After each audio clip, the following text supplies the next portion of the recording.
Buenas tardes y bienvenidos a esta sesión formativa incluida en el programa de controversias y transversalidad del Colegio Médico de Ourense, tanto a los presentes como a los que se conecten a través de Zoom o YouTube. Yo soy José Manuel Endaña, el coordinador del programa de atención al médico enfermo del Colegio Médico de Ourense y médico forense.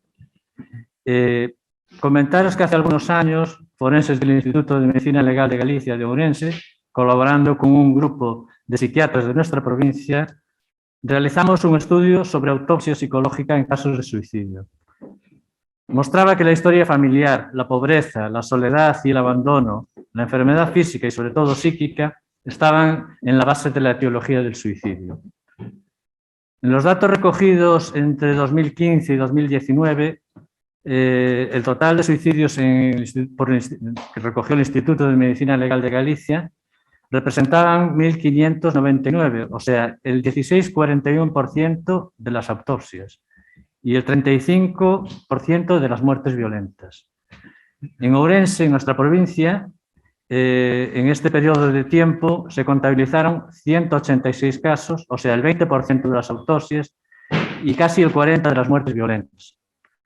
Estamos ante una patología, una circunstancia extremadamente alarmante. En los últimos tiempos, y no solo por la situación de pandemia, que supone un factor añadido, por desgracia, la situación no ha mejorado y el suicidio se ha convertido en una alarmante causa de muerte, como decíamos. Para abordar este tema desde una perspectiva global, agradecemos enormemente la participación del doctor Luis Docasar, jefe de Servicio de Psiquiatría y Salud Mental del área sanitaria de Ourense, junto con el equipo del programa de intervención intensiva de conductas suicidas de dicho servicio, formado por Marina González como psiquiatra, Teresa Reijas como psicóloga clínica, y Paz González, diplomada en enfermería. Todos avalados por una formación y trabajo científico y docente, así como experiencia en el manejo de conductas suicidas. A todos agradecemos su participación y no tres más la charla, que seguro que es interesante. Damos el paso, damos la palabra al jefe de Servicio de Psiquiatría y Salud Mental de Ourense, Luis Docasar. Cuando quieras, Luis. Vale, muchísimas gracias. Agradecerles sobre todo el hecho de estar en un curso donde la salud mental está dentro del modelo médico. Es decir, es una charla médica más. No es una cosa rara, ni un exotismo, ni cualquier otra cosa, aunque ahora veremos que los temas relacionados con el suicidio pues exceden lo puramente asistencial. Por ejemplo, si hablamos de un suicida, un terrorista suicida, o hablamos de un kamikaze de la Segunda Guerra Mundial, japonés, decimos, bueno, ¿son suicidas o no son? Bueno, sí, en algún modo son suicidas, pero probablemente no es un paciente que nosotros vayamos a ver. Y puede haber motivos, digamos, no de salud que expliquen esa conducta, porque al fin y al cabo, bueno, pues una conducta recoge muchos otros determinantes que no solo son estrictamente la enfermedad mental. Entonces, por ejemplo, un mito, un lavado de cerebro, un fanatismo, una ideología, pues pueden llevar al suicidio sin ser el ámbito estrictamente asistencial. Pero dentro del ámbito estrictamente asistencial, por ejemplo, en estas mini viñetas que pueden ver aquí, pues pueden ver que en ninguna de ellas se parece un paciente a otro, ¿no? Por ejemplo, un paciente bipolar depresivo de 58 años que pone la cabeza en un basculante de un tractor y lo aprieta hasta que baja por completo, ¿no? O un varón de 28 años con esquizofrenia que se tira de un 7º piso. O, por ejemplo, un joven de 19 años que hace sobreingestas medicamentosas cada vez que la policía le cita o le sigue y es un traficante y entonces los agentes hablan de un modus operandi, es decir, se refugia en el hospital con la conducta suicida cada vez que es perseguido, ¿no? O, por ejemplo, una paciente cicladora rápida que ingresa en cardiología, se le retira un medicamento llamado quetiapina y se tira de la 4ª planta del hospital, ¿no? O una madre y un hijo que se tiran juntos de un viaducto en Ourense en un suicidio consumado. Bueno, como ven, cada uno de estos casos, seguramente, aunque todos tienen el fenómeno suicidal, pero cada uno de haber sido abordado, pues hubiera tenido un tratamiento distinto, tanto antes de que hubiera manifestado cualquier conducta suicida como posteriormente. Bien, hay un antes y un después en la perspectiva del fenómeno suicidal como un fenómeno asistencial. Y pues siempre puede haber hitos históricos que marcan ese antes y ese después, ¿no? Pero digamos que esta obra, la anatomía de la melancolía, que hasta los años 90 y algo, pues no estuvieron disponibles en una edición española, y ahora, pues gracias a la Asociación de Neuropsiquiatría, pues se hizo esta traducción española buenísima, que la recomiendo vivamente, donde Robert Barton, un clérigo anglicano, pues hace como una especie de enciclopedia de todo lo que es la depresión, en aquel momento llamado melancolía, porque no existía todavía el término depresión, y ya, tanto pre- como posgalénicamente, pues da una perspectiva, digamos, médica del tratamiento del suicidio. Y en la breve presentación que yo les quiero exponer, antes de que mis compañeras bajen o aterricen un poco más al terreno asistencial, este sería el enfoque que yo creo que en el que estamos actualmente y el que damos en nuestro área sanitaria, ¿no? Por un lado estaría lo que llamamos la gestión de la conducta suicida, que tiene también a su vez diferentes reflexiones, abordar el tema de la complejidad de la conducta suicida, que lo acaban de ver. También otro tema, que es la emergencia de la conducta suicida. Hay un nuevo suicidio, está habiendo nuevas formas de autolesiones, de autoagresiones, etcétera. Y también puntos contradictorios o paradójicos respecto al suicidio, que también estamos empezando a ver actualmente. Lo mismo que decíamos, estoy empezando por el final, ¿no? Lo mismo que decíamos que en algún momento de la historia, pues la ideología, perdón por la expresión ideología, o la mentalidad cristiana, pues hacía una valoración del suicidio que era, pues desde esa perspectiva. Ahora también asistimos a nuevas formas ideológicas que intentan darle al suicidio una perspectiva, digamos, como de no una enfermedad mental, sino como un derecho del ciudadano a suicidarse. Eso sería un extremo al que empezaríamos a tener también estas visiones y a tener que tenerlas en cuenta. Volviendo al tema de la gestión de la conducta suicida, muchas veces decimos, oiga, ¿cómo está usted atendiendo su área de salud mental? ¿Cómo se está desarrollando la atención a los pacientes, etcétera? ¿Cuáles son los indicadores? ¿Cómo sabemos que usted está atendiendo bien? Por lo que dice la gente en Twitter, etcétera. Pues no. Tenemos que tener algunos indicadores, pero es que no los hay. Y sobre todo indicadores de resultado, no de funcionamiento. Entonces, no vamos a entrar en el indicador de años de vida por discapacidad de la enfermedad mental, que sería un buen indicador, pero hay otro indicador que es la tasa de suicidio. La tasa de suicidio es muy importante y podría ser actualmente casi el único indicador de cómo se están atendiendo las enfermedades mentales en un determinado área, ¿no? Por otro lado, esta gestión de la conducta suicida puede ser desde el momento en que es manifestada, el paciente hace o dice algo que nos mueve a atenderle, y entonces, por ejemplo, puede haber un dispositivo específico o no tan específico, pero una atención inmediata. Pero también antes de la conducta suicida. ¿Y esto cómo lo vamos a hacer? Bueno, si yo tengo un trastorno que sé que entre sus consecuencias puede estar la conducta suicida, pues desde el momento en que la estoy atendiendo ya estoy haciendo una atención antes de la conducta suicida. En cuanto a la emergencia de estas conductas, pues vamos a ver un poquito más adelante que hay unas nuevas formas, sobre todo, por ejemplo, en paciente infanto-juvenil, pero no exclusivamente, donde hay una emergencia y un aumento de la demanda de este tipo de comportamiento. En el resto de las enfermedades mentales, digamos que se han mantenido estables en estos años. A pesar de que veamos esta variabilidad en la presentación, pero también hay elementos comunes. Y si, por ejemplo, hacemos un consenso entre los profesionales, pues vean aquí que todos nos aproximamos a que debe haber unas medidas de intervención en la cual hay bastante consenso entre los expertos. Y si, por ejemplo, a pesar de la variabilidad del suicidio, pues de la conducta suicida, decimos, bueno, ¿cuáles son los factores de riesgo? Pues también hay bastante consenso en cuáles son los factores que pueden aumentar el riesgo.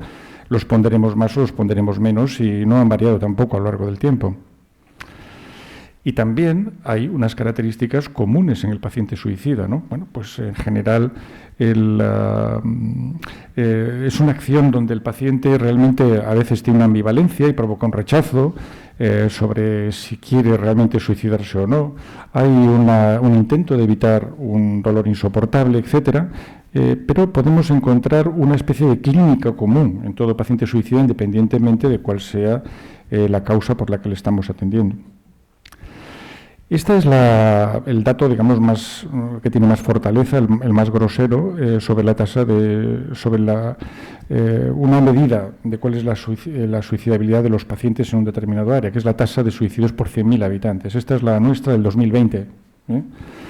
Entonces ahora no sabemos la del 2021 y es la que nos proporcionan pues, los forenses con los datos de suicidio consumado.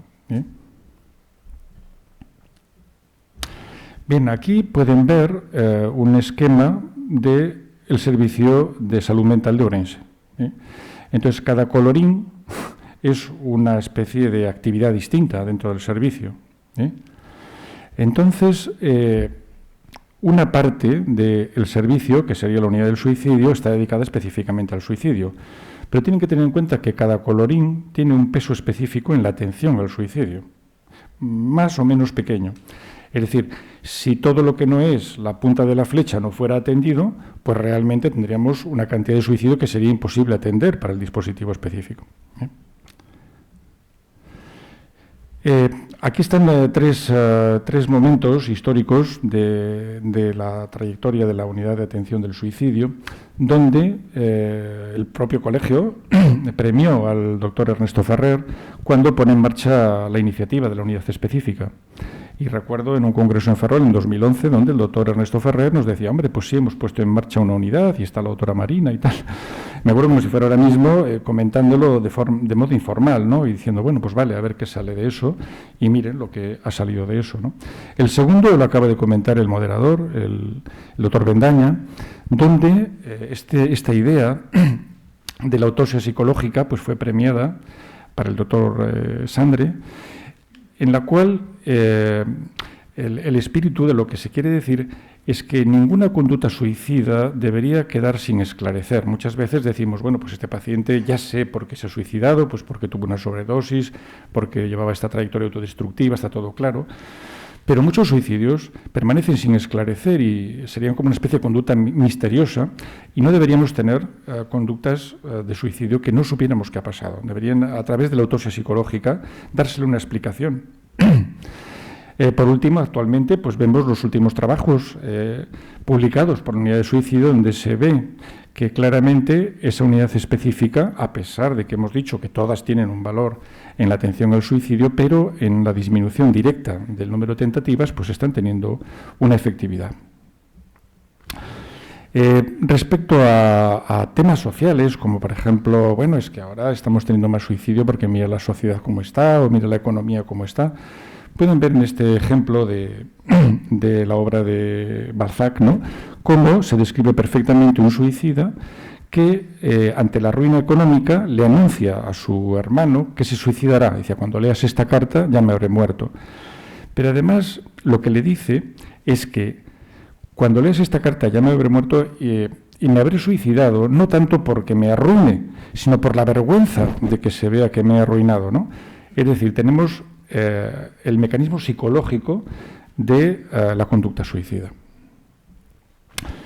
Lo decíamos antes también, que normalmente hay esta ambivalencia en los pacientes suicidas porque realmente ningún paciente suicida querría morirse si le ofreces algo mejor. En realidad hay una voluntad de vivir la vida, pero de otra manera, sin el dolor, ¿no?, que supone el dolor psicológico. Si vemos una diapositiva donde estuviese englobado todos los aspectos que tienen que ver con el suicidio, o hubiese un congreso mundial de puesta en común sobre ideas suicidas, sobre la suicidabilidad, pues veríamos que hay muchos aspectos que salen del ámbito puramente médico, ¿no? Pero yo diría que en este punto, donde está la impulsividad, un poco en las influencias sociales, está el ámbito donde podemos actuar, es decir, disminuir la parte de conducta impulsiva que tiene el paciente suicida, donde en cualquier conducta siempre hay una parte de voluntad y una parte, digamos, impulsiva, ¿no? Si yo, por ejemplo, elijo un restaurante para ir a comer, pues voy porque tengo hambre, pero también porque me han dicho que ese restaurante puede estar muy bien, ¿no? Entonces, siempre que hay una conducta suicida, hay una impulsión a ese suicidio que es un poco enfermizo, ¿no? Y a la vez que se reduce lo que llamamos el instinto de supervivencia, ¿no? Que también tiene que ver con la impulsividad. Se ha destacado el hecho de que el suicidio pues, no es una enfermedad en sí misma, sino que después de debates de expertos, pues, aunque tiene una enorme importancia clínica, pero no es una enfermedad por sí misma. Y respondiendo a esta pregunta de si es una patología emergente, pues vemos, por ejemplo, que en nuestro área, ¿qué es lo que hay de emergencia en estos dos últimos años? Los dos últimos muy marcados por el tema de la pandemia. Bueno, pues hemos visto que poco después de las restricciones por el COVID y los confinamientos, venía un tipo de paciente infantojuvenil con lo que llamamos mucha disregulación emocional y desbordaba un poco las conductas, sobre todo en horario de mañana y un poco menos por las tardes, ¿no?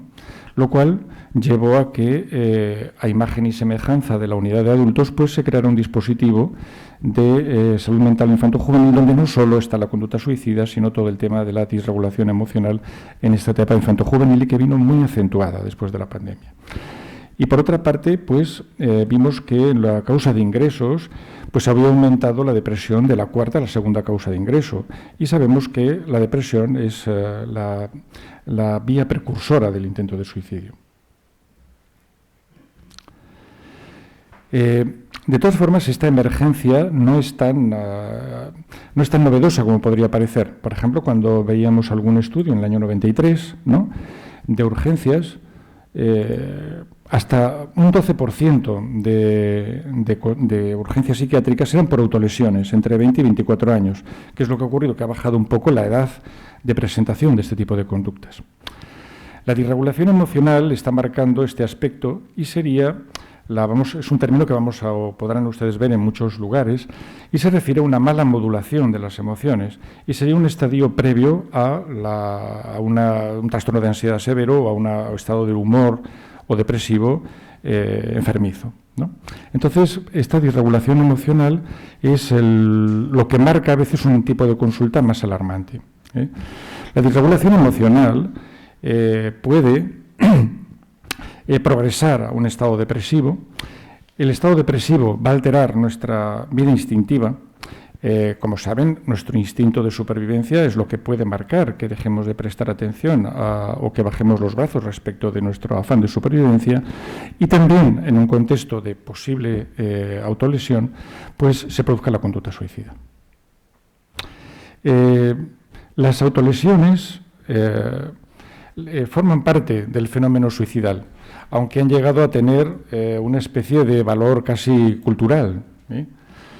Como digo, las conductas instintivas no solo abarcan la conservación de la vida, sino otras, y podemos ver claramente que en todas las enfermedades más graves pues se ven alteradas, ¿no? Y esto explicaría que aumente el riesgo de suicidio 10 veces más en la esquizofrenia o más de 20 veces en la depresión.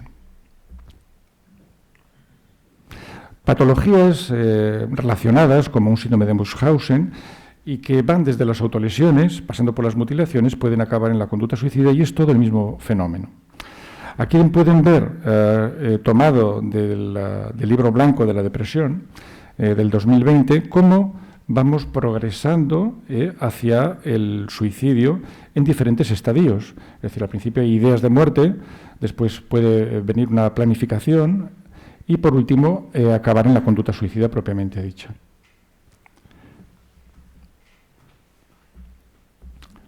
Bien, ¿dónde estamos con las patologías suicidales emergentes?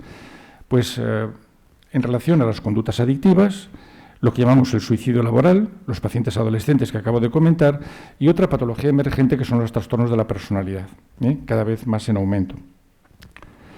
Las conductas adictivas, porque hay nuevas adicciones, los trastornos de la personalidad, porque, digamos, hay nuevos modelos de sociedad y nuevas formas de afrontar el estrés, etcétera, que ocurren desde nuestro desarrollo.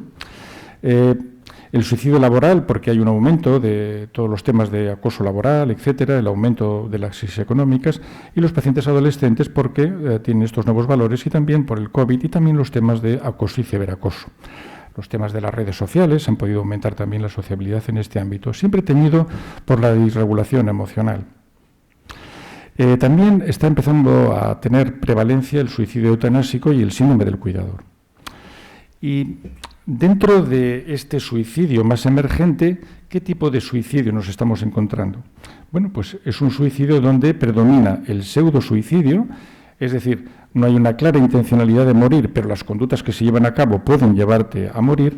Es un suicidio, digamos, más motivado, de huida, en cortocircuito, a veces un poco teatral. Eso no quiere decir que nos valga el concepto, está llamando la atención. Y también lo que llamamos suicidio racional, que está aumentando.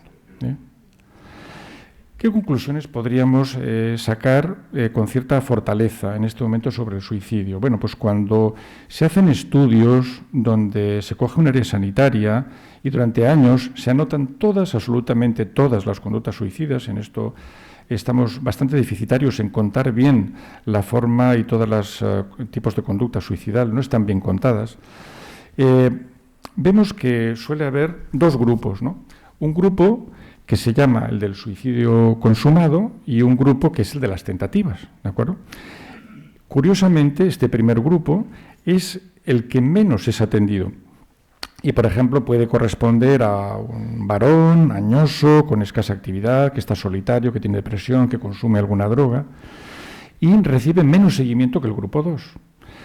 Pero luego también vemos otra paradoja, y que es grupo 2, con el paso del tiempo, pasa a convertirse en el grupo 1. Y en casi todos estos estudios donde se hace una anotación de todo tipo de conducta suicida, se ve que la prevención y el tratamiento de la depresión grave es la medida más eficiente.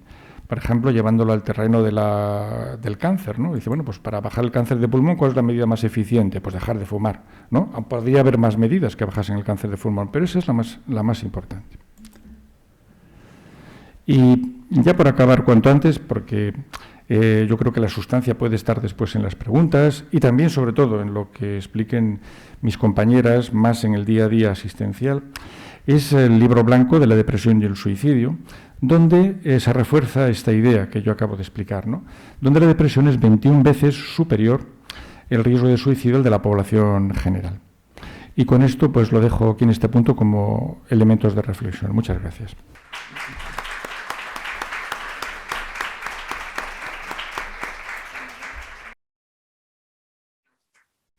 Muchas gracias, doctor Alcázar. A continuación, intervendrá Marina González, psiquiatra del equipo del programa de intervención intensiva de conductas suicidas. Aprovecho para dar la bienvenida a los médicos de otros colegios médicos de España, América y Europa que nos están siguiendo por streaming. Un cordial saludo a todos y continuamos con la charla. Se planteó la posibilidad de incluir la conducta suicida como una categoría documentada, clínica, documentada en un sexto eje. Finalmente ha quedado en el apartado de situaciones clínicas que requieren mayor investigación, pero porque es muy relevante en la práctica clínica. Cada 10 de septiembre es el Día Mundial para la Prevención del Suicidio. Cada 10 de septiembre recibimos un montón de llamadas de la prensa, etc. Pero todos los días hay suicidios consumados, todos los días hay conductas suicidas, todos los días hay gente que sufre. Entonces, aunque la campaña de 2021 ha sido crear esperanza a través de la acción. Es decir, tenemos no solamente que quedarnos en ese día, sino hacer cosas. Porque el suicidio se puede prevenir, pero para prevenirlo tenemos que empezar a dotar de medios. Perdón, es que el tema del tiempo. A dotar de medios, hablar del tema, hablar de la problemática como un problema más de salud. Es un problema de salud pública, con unos datos de morbilidad y de mortalidad importantísimos. Y que detrás de todas esas cifras que podemos ver, que muy llamativas, hay personas que sufren, ¿de acuerdo? Y aquí lo que ponía es, el duelo suicidio es un duelo doblemente silenciado, porque ya cuando una persona fallece por suicidio normalmente son muertes silenciadas en el ámbito familiar. ¿Por qué? Porque detrás de la conducta suicida hay mucho estigma social que viene heredado de hace mucho tiempo y que es lo que condiciona ya no solamente a que no se invierta, sino también a que la persona no pida ayuda, porque piense que es una persona extraña, que lo que le ocurre no le ocurre a los demás, que lo que le pasa no tiene solución, que no puede pedir ayuda. Y eso tenemos que trabajarlo en el día a día. Yo me encuentro todos los días con personas que me dicen: no, quiero salir por mí mismo, no quiero medicación. Yo les digo: vale, y del cáncer también sales por ti mismo, de la diabetes, no te tomas esa medicación. Si estamos sufriendo, necesitaremos ayuda, aunque sea temporal, ¿de acuerdo?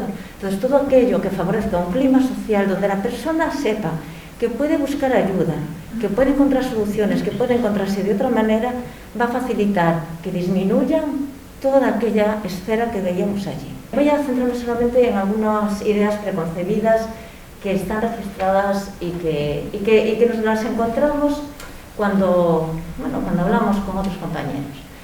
Que es un problema infrecuente. Hay más muertes por suicidio que en todos los conflictos bélicos. En torno a 1 millón de muertes al año en el mundo. Uno cada 40 segundos, y eso teniendo en cuenta que no están notificados como muerte por suicidio todos los que lo son, ¿no? Las tentativas se multiplican por 20, esto es una cuestión estimativa, porque cuando recibimos también a algún paciente y preguntamos por tentativas previas, no están registradas, porque no han ido a urgencias, no lo sabe la familia, porque no es solamente tentativa lo que termina en urgencias o en la UCI o con un lavado gástrico, etc.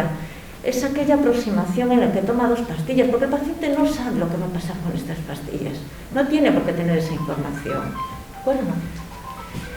Bueno, lo importante, la mayor parte no van a ser atendidos, entonces esto tenemos que preguntarlo. Es importante preguntarlo. Y la idea, si difícil es saber de las conductas suicidas, de los intentos, más aún lo es de la ideación, porque la gente no suele contestar con sinceridad cuando se le pregunta, o hay que preguntar y repreguntar. Ahí señalo lo de los supervivientes, porque cada vez que una persona fallece por suicidio, en torno a 6 personas del entorno, allegados, hijos, padres, amigos, compañeros de trabajo, van a sufrir un duelo por esa situación, van a sentirse culpables. ¿Qué podría haber hecho? ¿Qué no podría haber hecho? ¿Qué podría haber dicho? Etcétera. ¿De acuerdo? Es decir, no solamente es el que fallece, sino el entorno. Bueno, era un problema infrecuente. Si vemos lo que se invierte en otras situaciones que generan mucha menos mortalidad, pues no sé si a lo mejor deberíamos de dedicarle un poco más de tiempo, de profesionales a la salud mental. Y no solamente por la tasa, sino porque la mayor parte de los suicidios consumados van a estar en personas muy jóvenes. Aquí os decía las cifras de los menores de 15 años y últimamente hay un aumento en los mayores de 80 años. El suicida se quiere morir. En alguna ocasión que hemos ido a algún centro de salud, pues alguien nos ha dicho, bueno, nosotros solemos decirle a los pacientes que cuando tienen pensamientos de suicidio, pues está en riesgo su vida de alguna manera. Entonces, tienen que pedir ayuda, han de pedir ayuda, como si estuvieran sintiendo un dolor que pensaran que fuera un infarto. Y alguna vez nos han contestado que el suicida se quiere morir, y es la diferencia con el que está sufriendo un infarto. Y no, el suicida quiere dejar de sufrir, quiere disminuir su sufrimiento, quiere encontrar una solución a lo que considera que no la tiene, o se siente una carga, un estorbo porque está sintiendo clínica depresiva. ¿De acuerdo? Entonces, a veces, si conseguimos dotar de esperanza, conseguimos disminuir el riesgo de suicidio notablemente. Claro, decimos, no se puede prevenir y ya está. Lo que no se puede prevenir es sobre lo que no se interviene. Eso desde luego. Los datos científicos indican que la mayor parte son evitables. Evidentemente, no podemos predecir un caso en concreto, porque cada individuo va a ser único y cada individuo es la interacción de múltiples factores, como ha ya comentado do pasado. Estos son todos los otros mitos y los escuchamos todos los días en la consulta, incluso de los pacientes. Todos los días. El tratamiento en los medios de comunicación es muy importante, porque deberían de hacerlo desde la prevención. Es decir, cuando trasladamos, muchas veces nos preguntan, ¿cuál es el perfil? Somos muy reacias a dar un perfil, porque un perfil parece que si yo no tengo esos problemas, a mí no me va a pasar eso. No, tenemos diferentes perfiles dentro de los pacientes que tenemos activos y todos tienen riesgo.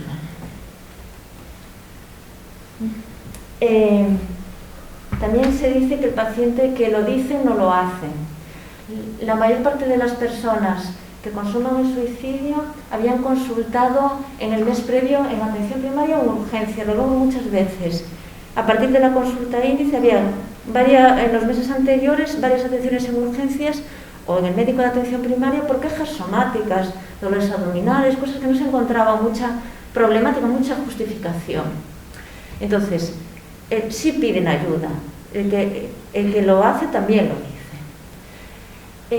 Aunque les pasemos cuestionarios, no vamos a tener ninguna herramienta clara, así como la entrevista clínica, para poder detectar la ideación. Tenemos que preguntar, tenemos que explorar y no tenemos que tener miedo a preguntar, porque preguntar no va a inducir un pensamiento de suicidio, sino que va a facilitar, va a calmar, va a tranquilizar y va a poder aportar esperanza.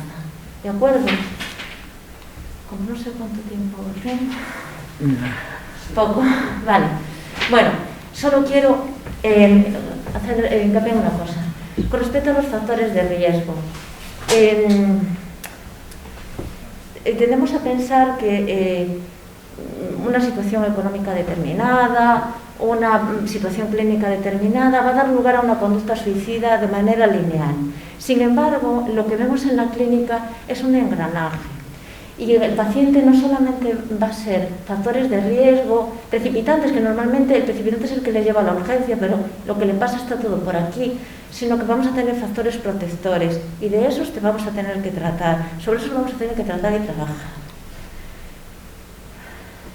Y de aquí, para no robarle tiempo a mis compañeras, cada persona a lo largo de su vida se encuentra con situaciones y va resolviendo como puede, probablemente de manera funcional, disfuncional, como puede. Lo que solemos encontrar son situaciones, aspectos de la crianza que dan lugar a unos rasgos de personalidad disfuncionales y que eso da lugar a una dificultad en la resolución de problemas. Y ante una situación en la vida de crisis, precipita la conducta suicida. Porque muchas veces lo que se ve es, sobre ingesta medicamentosa, estoy poniendo un ejemplo, en el contexto de discusión de pareja. Eso es la gota que colma el vaso. El paciente se siente y te dice, son un acúmulo de cosas, y esto es lo último que te menciona, el precipitante último. Probablemente no se vuelve a mencionar más. Es posible que el paciente que atendemos vuelva a tener ideación, porque vuelve a tener situaciones vitales estresantes. Lo que les enseñamos es a cómo manejarlas, a que no vuelvan a terminar en urgencias con un paso al acto o que no consumen el suicidio. Bueno, yo creo que para esto ya no voy a tener tiempo.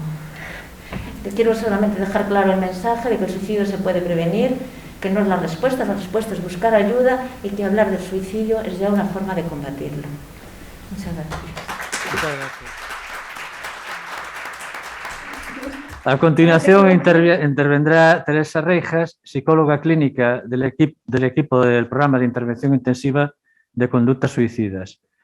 Damos la bienvenida también a María Tajes Alonso, jefe del Servicio de Salud Mental de la Dirección Xeral de Asistencia Sanitaria del Servicio Galego de Saúde, que han manifestado una enorme preocupación por este tema y, por supuesto, a todos los psicólogos que nos están siguiendo ahora. de alguna manera que nos puedan seguir. Vamos a intentar que el audio se mejore, si no, pues si nos siguen diciendo algo, te tendremos que pedir que te sientes. Lo siento.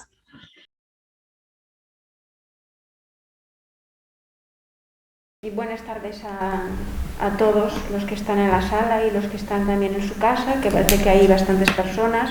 Lo que quiere decir es que es un tema que cada vez suscita más interés para ocuparse de él. Bueno, por lo tanto vamos a continuar con el tema que nos reúne aquí hoy a todos, que es el suicidio desde una perspectiva global, global a la práctica asistencial. Nos preguntamos qué le pasa a una persona que hace un intento de suicidio, que tiene ideas de suicidio. Ya lo mencionó Marina tan pronto inició su charla. Es una persona que sufre y eso lo tenemos que tener muy en cuenta. E incluso decía, bueno, que hay alguna persona que puede tomarse, pues a lo mejor 2 alprazolanes más y bueno, pues nos puede parecer que, bueno, que no es de importancia, sino, como luego iré diciendo, pues a lo mejor esos 2 alprazolanes por debajo hay muchos factores de riesgo, ¿no? Es una persona que sufre, no podemos decir que, a veces dice, bueno, es que no soy muy valiente o es que yo soy un cobarde, a veces dicen los pacientes, ¿no? Ni son valientes ni son cobardes, son personas que están sufriendo. ¿Vale? Tampoco podemos decir, y menos los sanitarios, que es para llamar la atención. No. Es decir, una persona que tiene una conducta de ese tipo ya nos está dando una idea en que es una persona que tiene dificultades para gestionar sus emociones, para su manejo, ¿no? Bueno, me vais a permitir hacer una similitud entre el ser humano y un libro.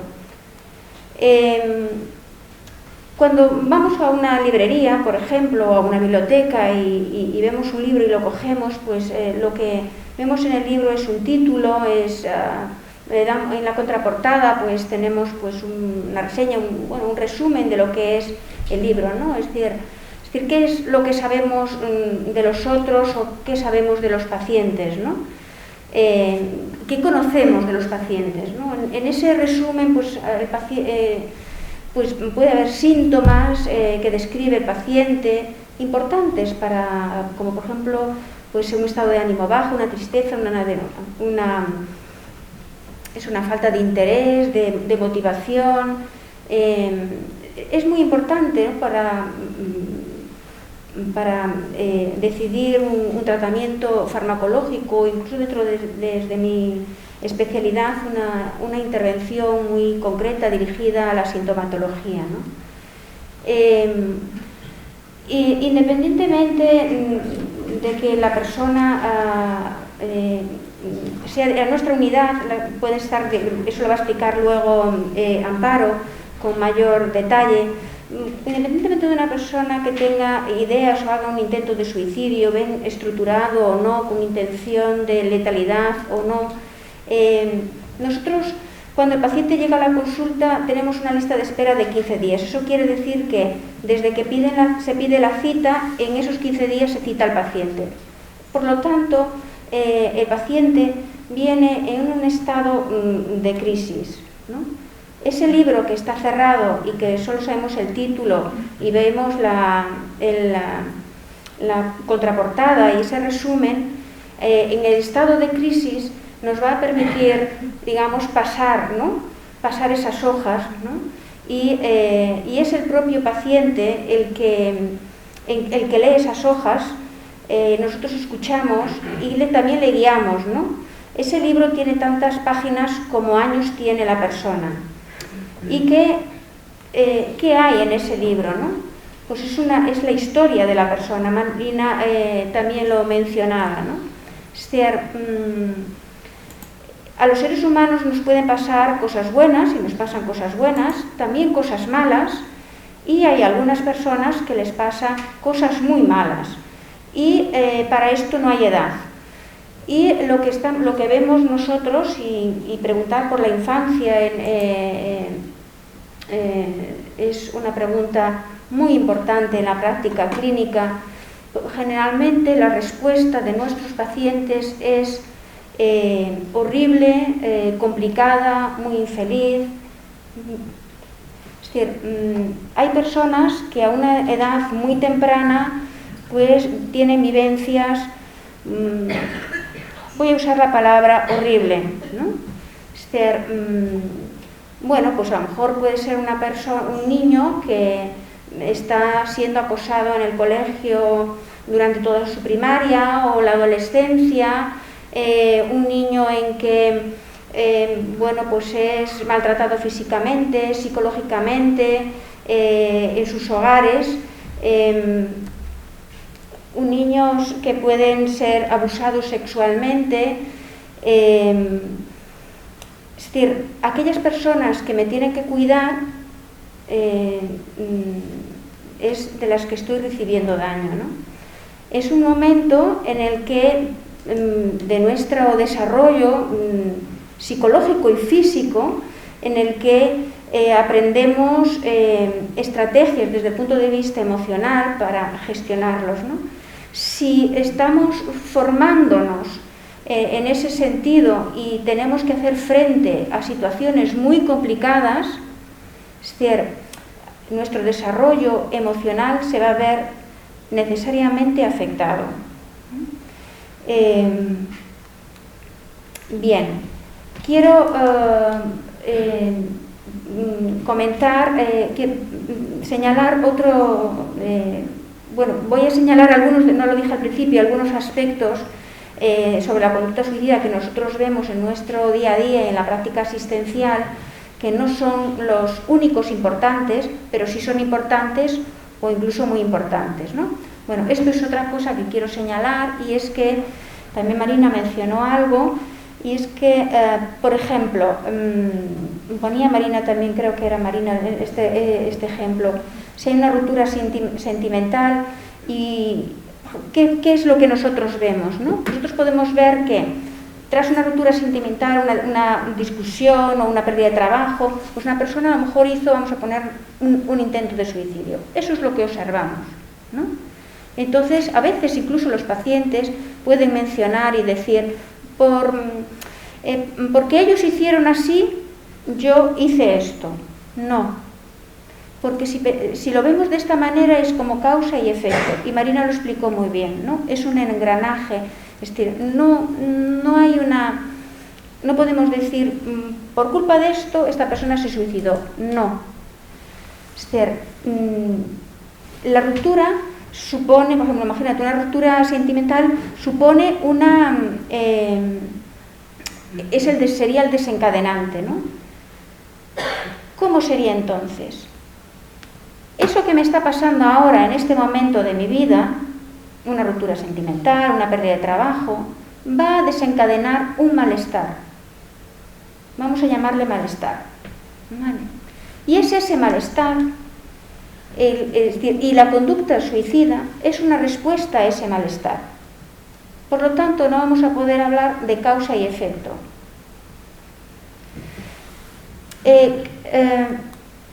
Este malestar, ¿cómo vamos a evaluarlo y cómo vamos a saber? Es decir, cuando le preguntamos a los pacientes qué sentían antes por ejemplo, del intento de suicidio, ¿no? Y ellos explican, a veces no es tan fácil, ¿no? Pero bueno, le vas preguntando, le vas guiando, ¿no? Por esas páginas de ese libro que antes hablaba, es decir, y van, bueno, van describiendo, ¿no? Es decir, y cuando le dices si eso es algo que han sentido por primera vez, puedo decir que prácticamente, y por no decir el 100% de los pacientes, dicen que no es la primera vez, que lo que sintieron no es la primera vez, aunque otras veces lo hayan sentido y no haya habido como respuesta una conducta suicida. ¿De acuerdo? Por lo tanto, estamos hablando de un malestar que es un malestar conocido para el paciente. Bien, cuando evaluamos, ¿no?, en ese malestar, generalmente los pacientes dicen que sentían impotencia, rabia, se podían sentir dolidos, sentimiento de injusticia, y luego, si vamos un poquito más abajo, ¿no?, es desamparo, desesperación, desprotección, sentimiento de abandono, de culpa, de rechazo, a veces pues, sentimiento de incapaz, ¿no?, de sentirse incapaz, ¿no?, de resolverlo, creo que lo mencionaba Marina.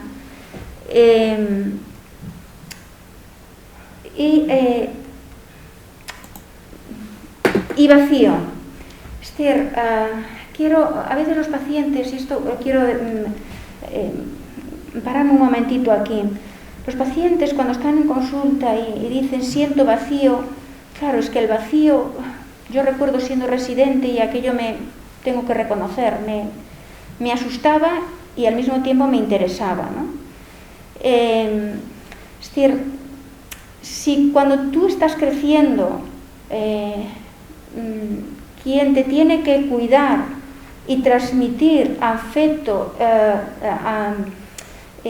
amparar y sentir protección, vamos a suponer que nacemos con unos saquitos, ¿no? Vamos a ver el saquito de la parte de la emoción, ¿no?, donde ahí va, digamos, el me quieren, ¿no?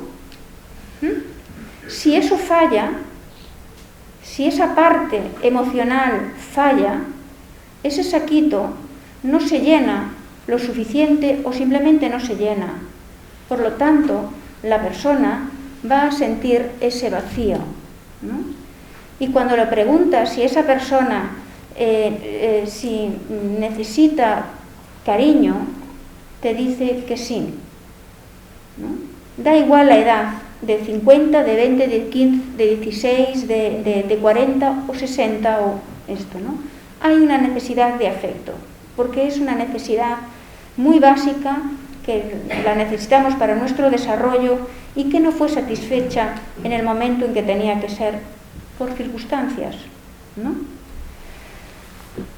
Bueno, creo que me quedan 2 diapositivas. Bien. Otra cosa que quiero señalar es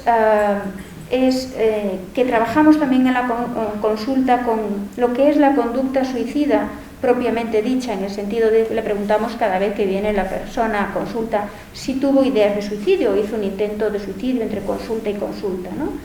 Pero desde un principio se trabaja, digamos, lo que llamamos plan de seguridad, es decir, si tiene ideas de suicidio, ¿cómo las va a poder afrontar, ¿no? Sobre todo, que lo mencionó Marina, pedir ayuda, ¿vale? Pedir ayuda. Pedir ayuda es, como tantas creencias que tenemos en la sociedad, y Luis hacía mención a la religión cristiana, ¿no?, y la educación judeo-cristiana a la que todos somos educados. Es decir, pedir ayuda no es signo de debilidad, es signo de saber afrontar, y eso tenemos que hacérselo ver al paciente y lo tiene que saber, ¿no? Es decir, el pedir ayuda es saber afrontar. De hecho, en algunas pruebas de desarrollo del niño hay alguna parte, algún ítem que pregunta si además de a los padres, llegado a una determinada edad, no sé si ahora no recuerdo, 5 o 6 años, si además de a los padres pide ayuda a otro adulto. Por lo tanto, parece que pedir ayuda es algo muy importante, es saber afrontar. Luego, pues, el que sepan que pueden llamar a los servicios de emergencias, como el 112, porque si yo estoy teniendo ideas de suicidio, me puedo morir, como dijo Marina, igual que con un infarto, también me puedo morir. Por lo tanto, el nivel de emergencia es exactamente igual. Bueno, como resumen, es una persona que sufre, está en un estado de crisis en ese momento, por lo tanto nos va a facilitar también mucho la intervención, porque podemos acceder a lo que está escrito, ¿no?, en el libro, en su historia. El malestar que siente es un malestar conocido, no es nuevo, ¿vale? Ese malestar es un malestar que muchas personas dicen de siempre, y muchas personas están... porque otra cosa que no dije es que en el momento antes del intento de suicidio, si le preguntas, ¿es como que tu pasado se hubiera venido encima? Sí. Todo ese pasado, esa carga, todo, ¿no? Todas esas experiencias, en la mayor parte de los casos tan negativas y traumáticas son mucho esto. Por lo tanto, hay una falta también de... la persona crece con un apego inseguro, ¿no? El que me tiene que cuidar me hace daño, ¿no? Yo no puedo sentir que tú me puedas apegarme de una manera segura a ti. No podemos hablar de causa-efecto y también tener en cuenta que no es una llamada de atención. Teniendo en cuenta, ¿no?, lo que estamos hablando de esa historia en ese libro y esos antecedentes, en muchos casos traumáticos, porque hay que hablar del trauma psicológico, psíquico, hay que hablarlo, y afortunadamente en los últimos años se está retomando esto, y eso es muy importante. Podemos decir que el suicidio tiene más que ver con la vida que con la muerte. Y con esto ya finalizo. A continuación intervendrá Amparo González, enfermera especialista de salud mental y también formando parte del equipo del programa de intervención intensiva de conductas suicidas.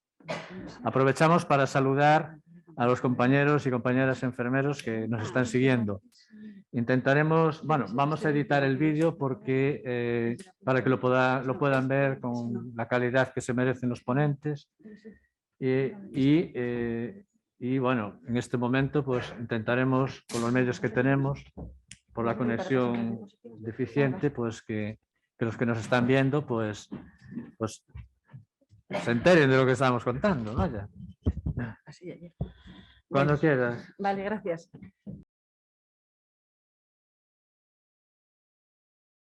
Gracias por darnos la oportunidad de hablar del suicidio, porque indudablemente en algo vamos a coincidir todos los que hablemos aquí, y es en que hablar del suicidio es la mejor manera de prevenirlo.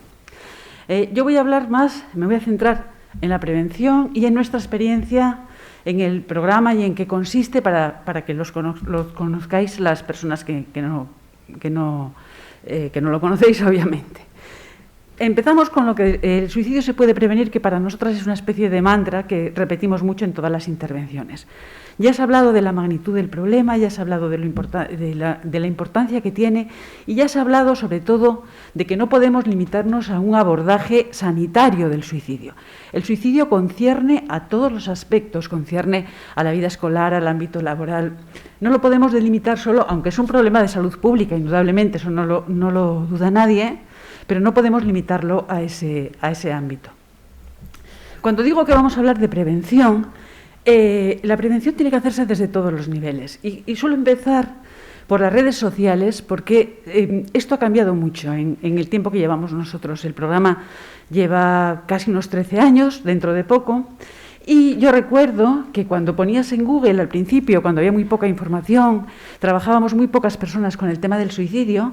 Tú ponías suicidio y lo primero que aparecían es 10 maneras de suicidarse, se ha suicidado no sé quién. Ahora, por suerte y desde hace un tiempo, pones la palabra suicidio y lo primero que aparece es el teléfono de la esperanza diciendo que dispones de ayuda, que la pidas hoy mismo. Y a partir de ahí, muchas entradas con aspectos de prevención. Facebook se ha sumado a esta campaña recientemente con una herramienta de prevención del suicidio para detectar conocidos en riesgo. Prevensweek es una app que es tanto para profesionales como para usuarios. Twitter también. ¿Por qué las redes sociales? El suicidio aparte de que últimamente está afectando a gente muy joven, y la gente muy joven se mueve por redes sociales, y es ahí donde hay que incidir la prevención, también la gente de más edad cada vez se documenta más, cada vez tenemos más acceso, y es la manera de comunicar del futuro. Durante un tiempo hizo una labor que estaba cuestionada, pero últimamente están cambiando mucho las cosas y no debemos olvidar que es lo primero que se consulta, y además los pacientes nos lo dicen. También, aunque ya lo han mencionado, lo voy a mencionar muy por encima, recientemente el Ministerio ha dado unas recomendaciones para el tratamiento del suicidio en los medios de comunicación. Pasa exactamente lo mismo. Hace años había un suicidio, a lo mejor estaba en primera plana, con fotos más bien escabrosas, con un enfoque absolutamente sensacionalista del suicidio. Eso, por suerte, ha cambiado mucho recientemente. La mayor parte de los artículos en prensa se enfocan hacia la prevención del suicidio. Esas fotos han desaparecido, esos datos que no aportaban nada también, y ha cambiado mucho la cosa y se está convirtiendo en otra herramienta de prevención. También en los centros escolares, en el ámbito laboral. De los mitos ya han hablado, pero esa es justo la labor de prevención que podemos hacer cada uno de nosotros. Cada uno tiene un ámbito de prevención, pero a nivel individual sí conseguimos entre todos ir desterrando estos mitos que hacen tanto daño, como que el que se quiere matar se mata, el que no lo hace, si soy cobarde, si solo se suicidan los pacientes, las personas que tienen un problema de enfermedad mental. En el momento que entre todos contribuyamos a desterrar esos mitos, también habremos avanzado mucho. Y sobre todo, la estigmatización. El decir hoy por hoy que un familiar tuyo ha muerto por suicidio sigue siendo tremendamente difícil. En cambio, no hay ningún problema en decir que se ha muerto por un infarto de miocardio. El vacío que se hace y el vacío que sienten esas personas hace, como decía muy bien Marina, que los sometamos a un doble duelo. Esta es la parte de prevención que podemos hacer absolutamente todos. Y todas estas cosas que acabo de comentar estarían dentro de lo que es la prevención primaria, que va dirigida a la población en general. Luego hay una prevención secundaria, que son problemas educativos dirigidos a profesionales, tanto de atención primaria como de especializada. Desde el programa ya se han dado en 2 ocasiones formación a médicos y enfermeras de atención primaria. Ya hemos participado, lo mismo que estamos participando ahora, en congresos, en talleres, tanto de enfermería como de psicología, como médicos, difundiendo un poco lo que hacemos y cómo lo hacemos. En la prevención terciaria nos estaríamos incluidos nosotros. Tiene como objetivo la reducción de la incidencia en recaídas. ¿Qué quiere decir esto? Quiere decir que lo importante es que una persona que haya tenido ideas de suicidio no llegue a hacer un intento de suicidio, y que una persona que ha hecho un intento de suicidio no lo reintente. En este sentido, creo que es en el 2017, en Galicia estableció el plan de prevención desde el Sergas se estableció el plan de prevención del suicidio. Y este año pasado, desde el año pasado ya hay nuevas unidades de prevención del suicidio en el resto de las provincias de Galicia. Hasta el año pasado éramos los únicos que estábamos. Ojalá hubiese una estrategia nacional de prevención, ojalá, como tienen algunos países. En España, de momento, no la hay. Hombre, nos anima un poco que cada vez se habla más de esto y parece que incluso a nivel político se están moviendo un poquito las cosas. Pero, de momento, hay iniciativas autonómicas, como las que veis ahí, entre las que está Galicia, y también hay iniciativas locales, entre las que está Ourense. Decir que Barcelona y Ourense durante mucho tiempo fueron los únicos lugares en los que había una unidad asistencial específica de prevención de suicidio. Ahora, por suerte, la hay en muchos más sitios que los que señalo aquí. Aquí señalo alguno de ellos, nada más.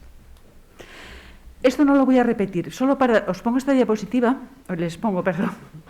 esta diapositiva, para que se vea con qué trabajamos nosotros. Nosotros trabajamos con la parte oculta del iceberg. Lo que normalmente vemos es los datos de suicidio consumado. Pero es que el problema gordo, el problema grande, está debajo de ese suicidio consumado. Y es ahí donde todos, y en este caso nosotros, trabajamos, que ya se ha mencionado anteriormente. Simplemente para hacernos una composición del lugar. Estos son datos del IMELGA en Ourense, en 2008, señalo el 2009 porque fue el año en que se inició el programa. Normalmente al año había más de 40 suicidios, 42, 49, 51, 54, 48. A partir del año 2014, curiosamente el 2014, que fue un año en que a nivel de España se dispararon los suicidios, a nivel estatal se ve que también en Galicia subieron, Ourense empieza a bajar. Y durante los años siguientes, hay un año en que hubo 46, pero ya nos movemos en cifras más bien mantenidas de 30, 35, 37, 31, que es una bajada importante, que casi supone el 20% que había establecido la OMS en la estrategia global que os comentó Marina, de un descenso de un 20% de suicidios. Decir que, bueno, en el 2021 es más o menos lo mismo, y estos son datos facilitados por extraídos del IMELGA. Esta diapositiva también creo que la puso el doctor Docasar, que hablando de tasas, la tasa son suicidios por cada 100.000 habitantes, ya no son números absolutos de suicidio, y en este caso Ourense en el 2020 era el que tenía la tasa más baja de Galicia. Vamos ahora al programa. El programa en el que trabajamos nosotros, el programa de intervención intensiva en conducta suicida, está ubicado en el Centro de Especialidades y, como os digo, empezamos en el 2009 a trabajar. Los objetivos, el primero, la prevención. La palabra que, como os digo, sale siempre reiteradamente. Que una persona que haga un intento no reintente, o una persona que tenga ideas no pase al acto. Como dijo Teresa, se garantiza, salvo situaciones excepcionales, que también a veces las hay, porque la demanda puntualmente en algunos momentos es muy alta, el plazo de atención máximo es de 15 días. Y otro de los objetivos que nos planteamos, y por eso la formación y apoyo a la atención primaria. Es la puerta de entrada, como un pilar de la detección del suicidio. Cuando los médicos de cabecera, tenemos que tener en cuenta, creo que lo comentó Marina, que el 60% pasan por el médico de primaria el mes antes, cuando hay un suicidio consumado, pero a veces pasan para consultar un catarro por problemas banales. Y luego hay otra cosa, que el médico de primaria conoce bien al usuario, y hay veces que va a quejarse del estómago, pero si se empieza a preguntar un poco más, salen muchas cosas. En los criterios de inclusión en el programa, pues es ideación autolítica, que normalmente deriva casi siempre primaria, y gestos, intentos de suicidio, que casi siempre vienen derivados de urgencias o de la unidad de agudos o de la unidad de interconsulta. En este último apartado, en valorar la derivación de aquellos que no cumplan los anteriores, está lo que os decimos de los médicos de primaria. A veces nos llaman y nos dicen, mira, a mí no me acaba de decir, pero yo creo que esta persona hay riesgo. Casi nunca fallan, además, cuando te derivan este tipo de pacientes. Los criterios de exclusión, pues trastornos adictivos con consumo activo, esos tienen que ir derivados a la UCA, y evidentemente trastornos mentales graves que no permitan una intervención psicoterapéutica, como en el caso de un retraso mental grave o una demencia avanzada. Si el paciente rechaza esas medidas de control, no se compromete a que no vaya un paso al acto, entonces se deriva a urgencias para valorar ingreso. Como os digo, estas son son las principales derivaciones. En el hospital puede ser urgencias, agudos, interconsultas, servicios, otro tipo de especialidades. Casi siempre de ahí son derivados intentos de suicidio, y los centros de salud, que es fundamentalmente ideación autolítica. Perdón. La duración del programa son 6 meses, lo que es la duración del tratamiento, con un contacto con el programa al inicio semanal y luego quincenal, bien sea presencial o telefónico, sobre todo hacia el final. Luego hay una consulta de seguimiento al año del inicio del programa. ¿Por qué al año? Cuando un paciente hace un intento de suicidio, el mayor riesgo de repetición está lo más próximo al intento índice. O sea, hay más riesgo que lo repita al mes que a los 6 meses, y hasta el año, según la bibliografía, es el periodo de riesgo. Con lo cual, aunque haya sido derivado ya a seguimiento por nuestros compañeros o al médico de cabecera, a los más o menos 6 meses del alta establecemos un contacto con él para ver cómo ha ido en este tiempo. Aparte de las consultas telefónicas, hay una consulta a demanda telefónica. Los pacientes disponen de un teléfono al que nos pueden llamar por las mañanas, de lunes a viernes, y en situaciones de crisis o cuando lo necesitan. Es cierto que con la frecuentación que tiene el programa, la consulta a demanda es escasa, porque el paciente está seguido con mucha asiduidad, pero a veces las hay. Luego tenemos lo que se llama seguimiento asertivo, que es si un paciente no acude a consulta, se le llama por teléfono para ver cuál ha sido el motivo. A veces a los pacientes se les olvida y luego no se atreven a llamar y puede haber un abandono de seguimiento. Eso hace que se minimicen los abandonos en el dispositivo con relación a otras consultas. Luego hay una situación, ¿qué pasa cuando un paciente reintenta? Bueno, en una ocasión, en el primer intento, si luego se producen más, pero en el primer intento puede volver al programa. Lo que pasa es que el programa cambia un poquito. Es menos tiempo, hay más consultas por parte de psicología, porque es un poco reforzar lo que se ha trabajado la primera vez que acudió al programa. El abordaje es interdisciplinar. Y aquí, aparte de nosotras tres, de psiquiatra, psicóloga clínica y enfermera, está el usuario, el paciente. ¿Por qué? Porque solemos decirle que es una pieza del equipo, es alguien más dentro del equipo. Si no contamos con él, poco vamos a poder hacer nosotros. Si no contamos con su disponibilidad, con sus ganas de mejorar y de salir de ese pozo en el que en ese momento se encuentra, podemos intentarlo y hacer cosas, pero indudablemente se consigue más cuando los cuatro trabajamos en la misma dirección. Asimismo, estamos en coordinación con otros profesionales, por ejemplo, con la trabajadora social, que vamos, es casi tendría que poner otra ficha y ponerla dentro de ese equipo, para asesoramiento en gestiones administrativas, formación, empleabilidad, etcétera. Servicio de menores, nosotros trabajamos con pacientes a partir de 16 años y a veces están tutelados por menores, con el Centro de Información a la Mujer, porque a veces tenemos personas que incluso nos derivan ellos, con el IMELGA, con el Instituto de Medicina Legal, también por el tema del suicidio consumado para los datos, y luego con otros profesionales de residencias sociosanitarias o de centros educativos, más o menos. Bien, estos son un poco los datos del programa. Han pasado por el programa más de 2.000 pacientes a fecha de hoy. Como veis, más o menos casi el 70% completaron el programa. Hay un 10% de altas por otros motivos, han cambiado de área sanitaria, a veces el paciente es el que pide la alta voluntaria, eso supone un 10%. Un 13% de abandonos es muy bajo con relación a las consultas de salud mental, con lo reflejado en la bibliografía, y yo creo que interviene mucho ese seguimiento asertivo que os decía antes. Un 7% de retornos de esas personas que no siempre han hecho un reintento de suicidio, pero a veces hay una ideación autolítica más grave y vuelven otra vez al programa. Y luego un 1,6% de suicidio consumado. Bien, en las primeras consultas, que es la línea azul, sí se ve bien. Como vemos, el año del COVID bajaron, hubo un tiempo que estuvimos en confinamiento y bajaron todas las consultas, pero vemos cómo se ha disparado a lo largo de 2021 el número de consultas y también el de primeras consultas. Siempre se ha mantenido, curiosamente, a lo largo del tiempo, tanto los abandonos como los pacientes que son derivados de urgencias o del médico de primaria que no acuden, que suelen ser muy poquitos, como podéis ver. El suicidio consumado. Bien, de las personas que han pasado por el programa, se han suicidado 33 personas, ¿no? Que llevaba 13 de ellas, o sea, un tercio de ellas llevaban más de un año en el programa. En algunos casos 5, 7 o incluso 9 años, llevamos ya mucho tiempo. 6 de ellas estaban en seguimiento en el programa. Incluso, no sé si decir 3 muy al principio del seguimiento en el programa. Otros 6 estaban pendientes de esa revisión anual, estaban en esa ventana de 6 meses y los otros ya, bueno, eran abandonos o traslados de área sanitaria.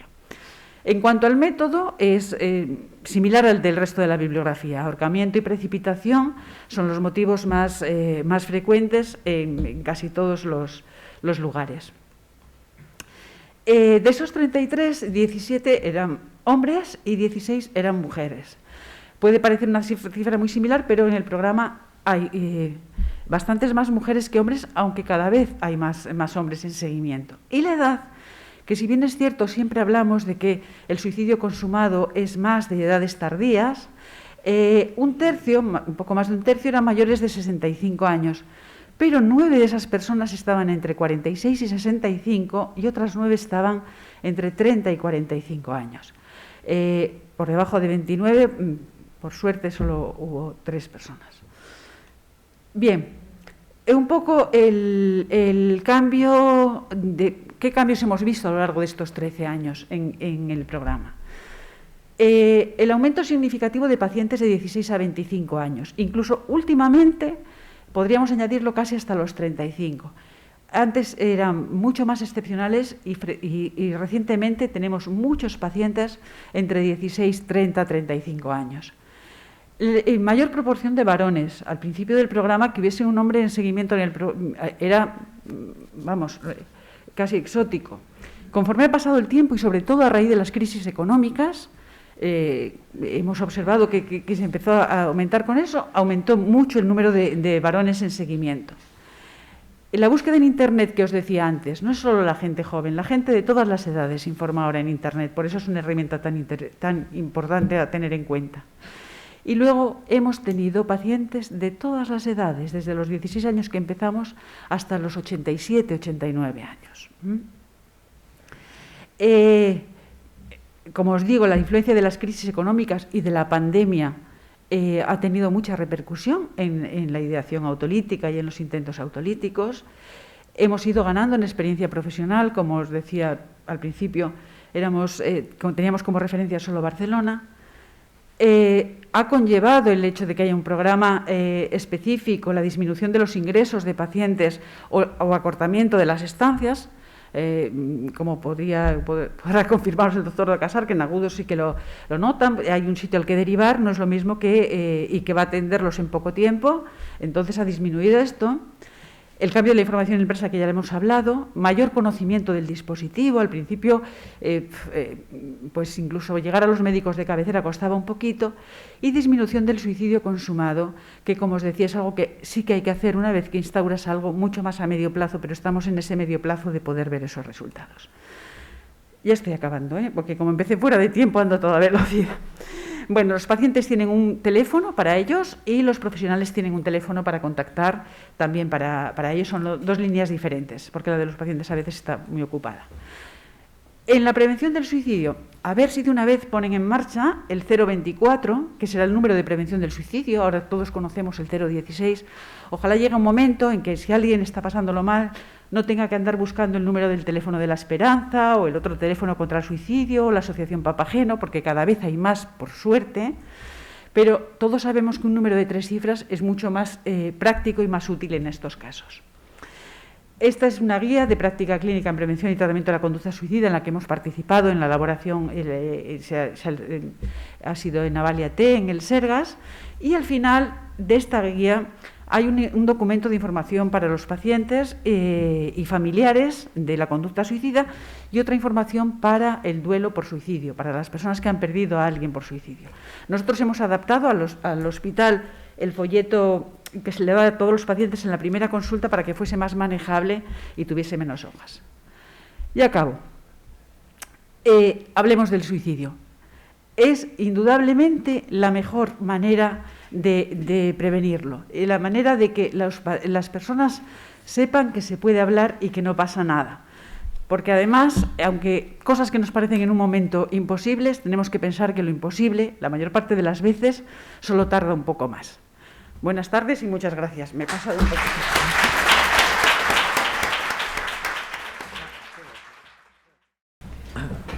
Bueno, muchas gracias a todos los ponentes por su esfuerzo sincrético, que yo sé que es difícil.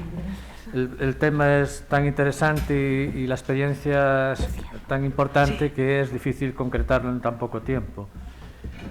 Vuelvo a reiterar mi lamentación por la conexión deficiente, que trataremos de solucionar con el vídeo editado para que los que han estado conectados puedan disfrutar de vuestra experiencia y de vuestras ponencias con la calidad suficiente. Tenemos ahora un pequeño turno de preguntas.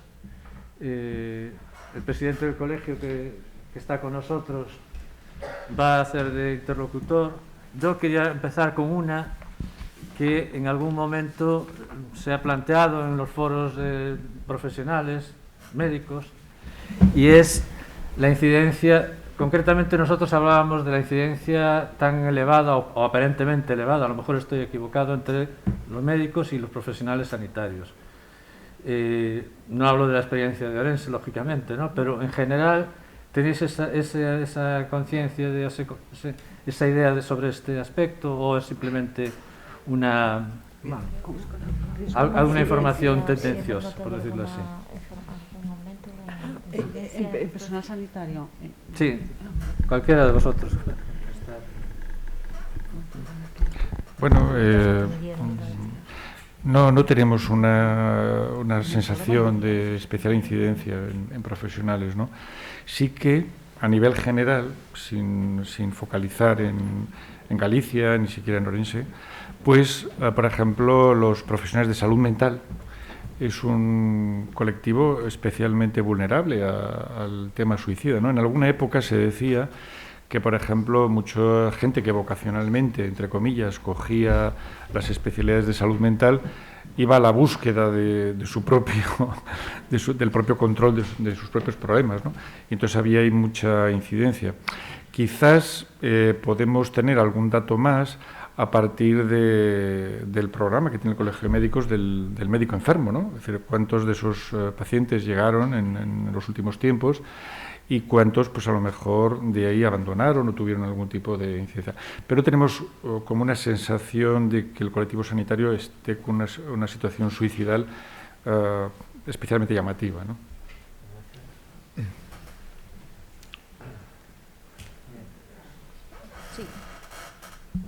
Nada, yo quería comentar que, bueno, lo primero felicitar a todos los ponentes por ese trabajo tan enorme y además en medio de esta sobrecarga y de estas circunstancias tan complicadas. No vamos a hablar ahora de la escasez de recursos porque pues esto ya lo sabemos todos, yo creo que estamos todos bastante concienciados, pero yo creo que a veces sería interesante plantearnos a lo mejor el aumentar la cobertura de los protocolos de tal manera que llegasen mucho más allá de los profesionales directamente implicados y que pudiesen descender incluso. De lo que estoy hablando es de crear conciencia a todos los niveles del sistema sanitario, de tal manera que no se produzcan situaciones como las que se dan a veces. Como la semana pasada sucedió una cosa que fue que un señor de 60 y pico años, con una ideación suicida recurrente, elaborada y persistente y muy intensa, muy nervioso y muy angustiado, acudió pues al centro de especialidades, el hombre, sin saber a dónde ir. Yo estoy segura de que los profesionales que estáis aquí sentados no tuvisteis conocimiento de esto, porque este hombre lo que le sucedió fue que entró por la puerta y se encontró con una mano que lo paró, que lo frenó y que le dijo que sin volante no podía acceder a ninguna consulta ni a nada. Entonces, yo creo que es muy importante que de la misma manera que esto nunca se le haría a una persona que llega con una clínica de infarto o con una hemorragia importante, sino que se trataría pues de estabilizarlo de alguna manera y después derivarlo al recurso correspondiente, pues a urgencias hospitalarias. Pero esto las personas que están abajo, muchas veces en un mostrador, pues no tienen esa conciencia, no tienen a lo mejor... Y realmente estamos hablando de una persona en un riesgo vital, porque este señor afortunadamente pues de allí se fue a otro sitio y acabó en el hospital, porque alguien lo envió. Pero este señor tranquilamente pues se podía haber ido a consumar efectivamente esta conducta que tanto lo angustiaba. Entonces, muchas veces, a lo mejor, el tratar de que estos protocolos o esta información se permeabilice también a todos los niveles del sistema, simplemente para que si este tipo de situaciones, que bien, a lo mejor no son muy frecuentes, pero a veces pueden pasar, ¿no? Que una persona se vea muy angustiada, no sepa dónde ir y vaya pues a su centro de salud o a cualquier otro sitio. Pues que un poco todo el mundo sepa qué hacer y sobre todo qué no hacer, es decir, no decirle, no, sin volante aquí no puede, sino decirle, pues espere ahí un momento, llamamos a una ambulancia o lo que sea, ¿no? Entonces, pues no sé, un poco mi intención era compartir esta inquietud y esta reflexión, pues no sé, para ver cuál es la opinión. Bueno, yo quería... Vale, yo quería hacer un comentario al respecto. No sé si ese es el mismo caso o no, pero el otro día, no sé, creo que fue la semana pasada, bueno, coincidió que llamaron a mi consulta y era una de las administrativas de salud mental y decía que había ido una persona, en este caso era un varón, igual estamos hablando de la misma, se habla de la misma persona, no lo sé, pues sí, un estado de nerviosismo y creo que decía que dijo que había estado ya con nosotros, ¿no? Y la administrativa dijo que llamaba para que le confirmáramos si lo que hizo lo hizo bien, ¿no? Más que nada. Y es que ella, pues al verle tan nervioso, pues le dio las pautas de a dónde ir, ¿no? Pues a urgencias, y no sé si le dijo también al centro de salud o a urgencias, ¿no? Y luego ella, después de hacer eso, pues nos llamó y, bueno, llamó a mi consulta concretamente, ¿no? Evidentemente yo le dije que eso es lo que había que hacer y que lo hizo bien, ¿no? Por lo tanto, estamos hablando, en este caso, de un centro de especialidades donde la mayoría de las consultas son de salud mental, donde también hay unos administrativos que se encargan de las consultas o que llevan, no sé, las consultas de salud mental, y por lo tanto, pues tener estas habilidades también son importantes, ¿no? Es un poco, creo que es lo que también tú estás diciendo, ¿no? Ir bajando en todo, porque todos podemos, como se dijo en la charla, el suicidio abarca muchos sectores y todos podemos hacer algo para prevenirlo. Vamos, yo por cerrar la devolución a esta pregunta, o sea, entiendo que si hay una urgencia vital, del tipo que sea, ¿no? No vale que estés detrás de un cristal o que alguien te pare, es decir, es una urgencia que hay que atender y no hay otra vuelta, ¿no? Luego otra cosa es, pues, dirigirse dentro de una actividad programada al sitio correspondiente, ¿no? Creo que vamos dándole toda la razón a la interviniente y también darle esta devolución.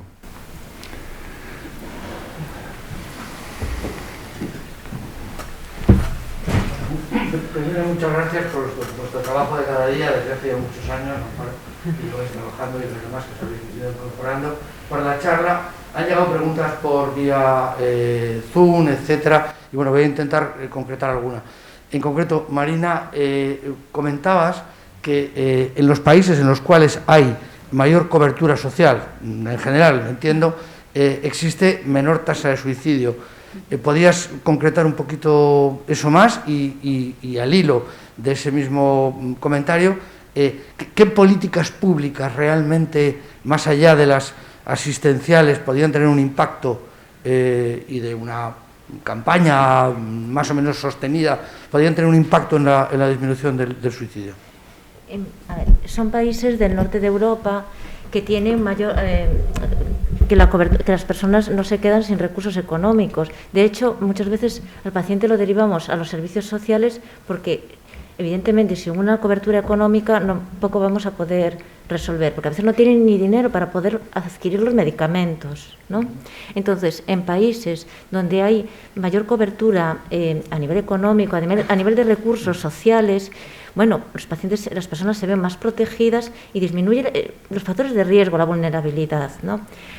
¿Qué hay que hacer, además de a nivel asistencial, desde el ámbito de la educación, es decir, el malestar emocional, la salud psíquica, tenemos que englobarla dentro de la salud en general, y yo creo que no se tiene tan en cuenta, que no se valora tanto, que no se le pregunta a las personas cómo se encuentran, incluso, pues, es decir, cuando hablamos de todos los niveles, es todos los niveles, y yo creo que en el plan integral en prevención de suicidio engloba desde, bueno, evidentemente, recursos económicos, sociales, planes educativos. Bueno, Teresa estuvo en ese, cada uno desde la parte que puede hacer.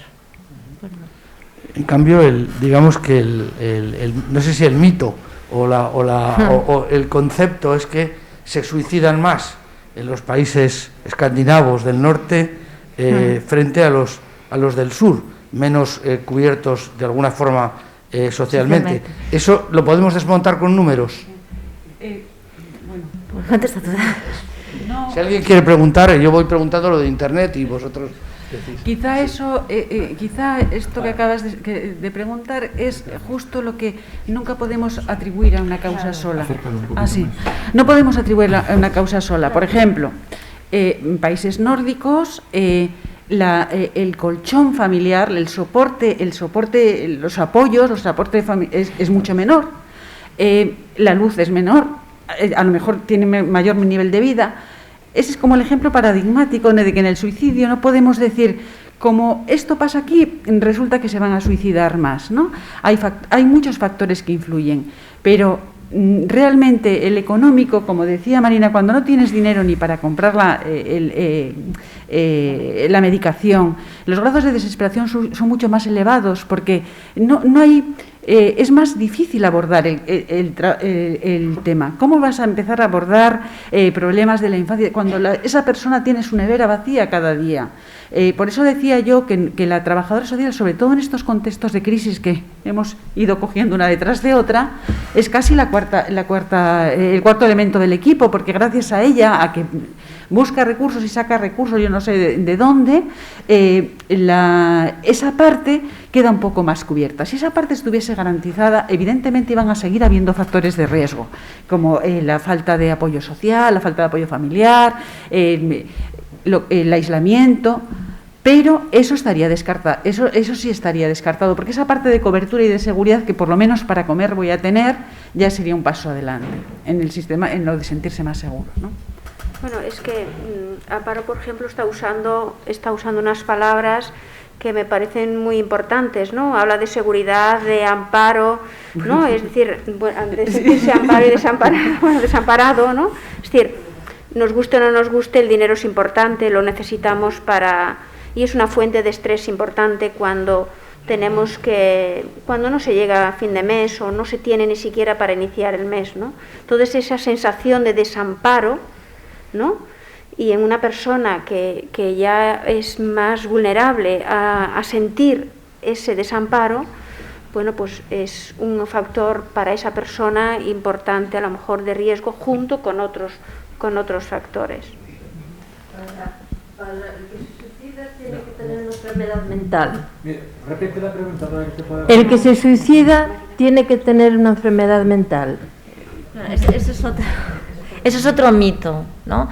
No todos tienen una enfermedad mental. Evidentemente, la mayor parte van a tener clínica depresiva y si le aplicamos la codificación de las codificaciones al uso del DSM, de la CIE-10, pues sí tienen una clínica depresiva. Pero, ¿qué se considera una enfermedad mental? ¿No? Bueno, está enferma, que tiene un pronóstico de enfermedad mental. Claro, pero evidentemente tiene una clínica depresiva, tiene una clínica de ansiedad, tiene un insomnio en relación con la situación que está viviendo y con la situación que viene de más abajo. ¿De acuerdo?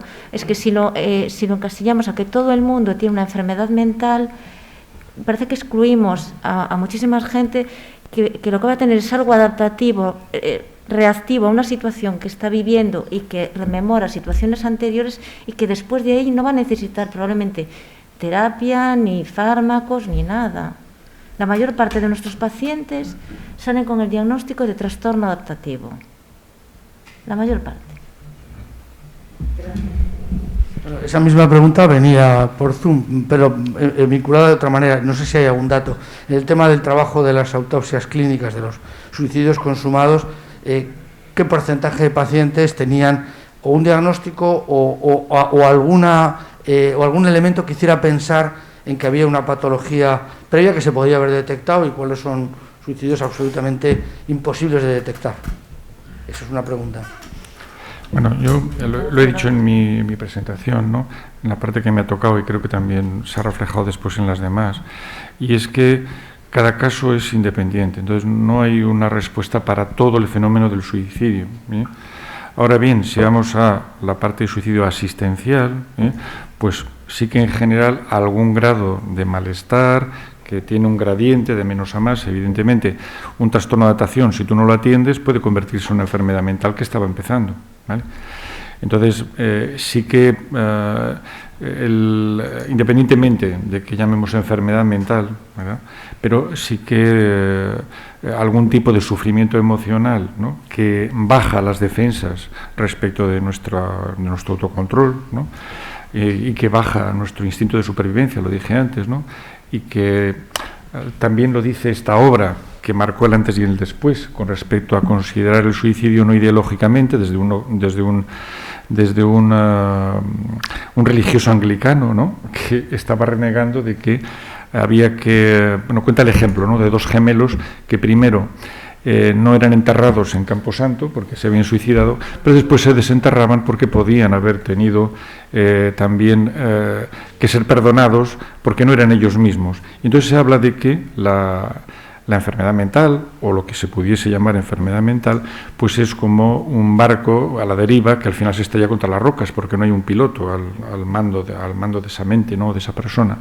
Por lo tanto, algún grado de trastorno, si se me permite esa expresión, pues yo creo que sí que hay. Y en los resultados de las autopsias, creo, también lo dije, ¿no?, que creo que no es un aspecto del abordaje del suicidio que se ha dejado un poco de lado. Y lo mismo que no dejamos pasar, bueno, pues este señor que sí murió de cáncer, pero queremos saber qué tipo de cáncer tenía, etcétera. Esto no tenemos el mismo espíritu a veces con la conducta suicida y se dejan muchos cuadros en plan misterioso sin saber qué había realmente detrás. No nos hace una autopsia psicológica que creo que debería estar ordenada sistemáticamente en todo paciente que muriese por suicidio. A mí solo me gustaría solo añadir una cosa en esto, ¿no?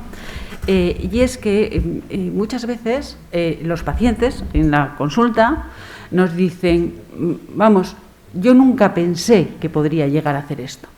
Nunca se me pasó por la cabeza, nunca pensé que me iba a ver en semejante situación. Yo pensaba que esto de la depresión a veces era cosa de gente que no quería tirar, que no quería hacer cosas. Entonces, yo suelo decir que si nos ponen en una situación muy límite, en la que los recursos que tenemos para afrontar el problema son muy inferiores a cómo estamos viviendo el problema en ese momento, cualquier persona puede llegar a un momento de crisis puntual en la que pueda llegar a tener un riesgo de suicidio. Ninguno nos podemos sentir incluidos. Muchas de las personas dicen, yo jamás hubiese pensado que podría llegar a este extremo. Y llegamos. Cuando las situaciones de crisis son lo suficientemente potentes y los recursos personales, en ese momento al menos, están disminuidos o tocados. Entonces, simplemente quería decir eso, porque eso lo oímos muy, muy, muy a menudo en la consulta. ¿Y si son endógenas? ¿Perdona? ¿Cómo? ¿Si son endógenas? ¿Que no hay motivo? Bueno, yo voy a poner un ejemplo y lo quise decir, pero luego al final me salté esa idea. Pongamos en un extremo, esto es real, que sale un fármaco que tiene como indicación el suicidio, que nunca se ha visto hasta ahora. Es decir, sale un fármaco y dice, mira, esto se lo toma usted cuando tenga ideación suicidal y se acabó, ¿no? Vale, evidentemente, aunque algo tenga la indicación, no quiere decir que solvente por completo el problema, ¿no? Pero sería un extremo. En otro extremo, estamos empezando a tener pacientes, lo dije antes, que desde la enfermedad mental, el hecho de que exista por ejemplo, el suicidio asistido o la eutanasia, ellos lo están tomando como que esto es un derecho que ellos también tienen dentro de esta interpretación que están haciendo de como que ellos también son pacientes desahuciados y por lo tanto ya se querrían matar, pues estaría en el otro extremo, ¿no?, de considerarse que la enfermedad mental no tiene solución y por lo tanto yo no tengo a dónde ir, ¿no? Entonces, entre estos dos extremos está la realidad asistencial y lo más habitual de nuestro funcionamiento. No me detendría tanto entre si es endógena o si es exógena, tal, que ya son cuestiones más del profesional que está viendo el caso individual, y veíamos que todos estos pacientes que de formas diferentes acababan en una conducta suicida, pero cada uno tiene su diagnóstico específico. Entonces, aunque hablamos en general de suicidio y tenemos unos consensos, pero luego cada paciente es cada paciente, ¿eh? Y cada uno tiene que tener lo que tiene que tener. Entonces, el que tenga una enfermedad mental no debería quedar sin tratarse, evidentemente, y el que tenga solo un malestar, pues también. Entonces, tenemos que tener servicios que atiendan lo que hay que atender y luego que sean lo suficientemente flexibles para personalizar la atención de cada uno en lo que necesita. Bueno, hay tres preguntas. Una viene de Galicia, de una compañera del 061, que no del 112, que dice que me gustaría que hubiera una comunicación con vosotros para poder valorar a través de un teléfono de emergencias, como trabajan ellos, el riesgo real de todas las llamadas que atendemos nosotros en este sentido. Estamos hablando del 061. Por ejemplo, saber que un paciente está en un programa de riesgo de suicidio. Bueno, yo creo que no es tanto una pregunta, sino una llamada que creo que puede servir para mejorar las cosas, ¿no? Seguramente en la línea que planteaba antes Beatriz. Luego hay otras dos preguntas de fuera de Galicia. Hay una que va sobre sobre el suicidio en las aulas, ¿no? En concreto el suicidio escolar, que no sé, no lo concreta, pero bueno, supongo que se refiere también a niños con acoso, etcétera, etcétera, ¿no? Que son una parte importante, bueno, una parte significativa, como habéis dicho, de toda esta problemática. Y pregunta qué podría hacerse para trabajar. Yo creo que está entrando en si se puede hacer alguna actuación a nivel de enfermería escolar, no sé. ¿Respondéis? Siempre se pueden hacer cosas. De eso tenemos que partir. Siempre se pueden hacer cosas. Entonces, efectivamente, la enfermera escolar en este caso podría ser un buen vehículo de detección, lo mismo que, volvemos a repetir, de otros tipos de problemática que pueda tener de salud el niño, de detección de riesgo.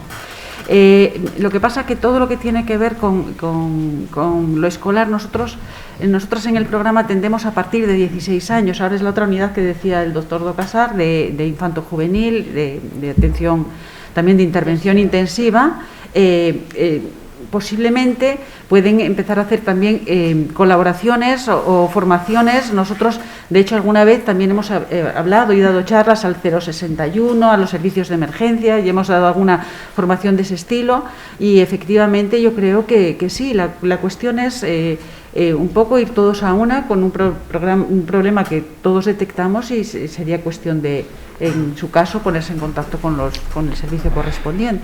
Es un tema enormemente preocupante el de los colegios, que ahora todo lo que era el acoso clásico de pues te insultan por algún defecto, alguna cuestión, esto ahora se ha multiplicado con las redes sociales, etcétera, y es un fenómeno enormemente preocupante, lo hemos dicho antes, y forma parte de ese llamado suicidio emergente, y creo que a imagen y semejanza de una unidad de adultos también tengamos estos dispositivos más específicos en infanto-juvenil. Bueno, una pregunta más y luego dejo al público, que es también de fuera, de Galicia, me gustaría plantear dos preguntas, la leo textualmente.